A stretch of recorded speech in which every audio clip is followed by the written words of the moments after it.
Hey guys, শুভ দুপুর। তোমাদের কাছে আমি প্রথমে ক্ষমা চেয়ে নিচ্ছি, কারণ আমার এই ভিডিওটা অনেকদিন আগেকার ভিডিও, কোজাগরী লক্ষ্মী পুজোর ভিডিও। আমার এই ভিডিওটা অনেকটা নিচে পড়েছিল, তাই আমি তোমাদের সামনে শেয়ার করতে পারিনি। আজকে হঠাৎ করে ফোনটা যখন আমি ভিডিও দেখছিলাম, তখন হঠাৎ করে আমি ভিডিওটা পেয়ে ভাবলাম যে ভিডিওটা দেওয়া হয়নি, তাই আমি আজকে ভিডিওটা দিই। তো দেখো, এটা আমাদের বাড়িতে কোজাগরী লক্ষ্মী পুজো হয়েছিল, তাই সেই ভিডিও। এই যে আমার যজ্ঞ হচ্ছে এখন, কারণ আমার তো পিতলের ঠাকুর, তো পিতলের ঠাকুরকে প্রথমে প্রতিষ্ঠা করতে হয়, তাই প্রতিষ্ঠা করার জন্য যজ্ঞ করতে হয়। যে যজ্ঞ, এই যে আমার বড়মশাই বসে আছে, আর পাশে আমি ছিলাম, আমার ভাগ্নি ছিল,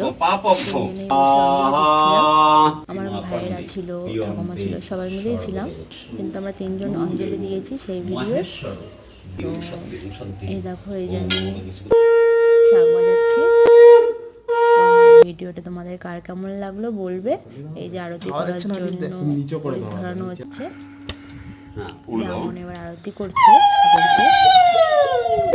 সবাই আমাদের বাড়ি থেকে এসে ঘুরে যাবে, ঠাকুরটাকে দেখে যাবে। আর সবাই সুস্থ থেকো, ভালো থেকো বন্ধুরা, এই কামনা করি। সবাই আরতি প্রদীপ টেনে সবাই নিয়ে নাও, টাটা।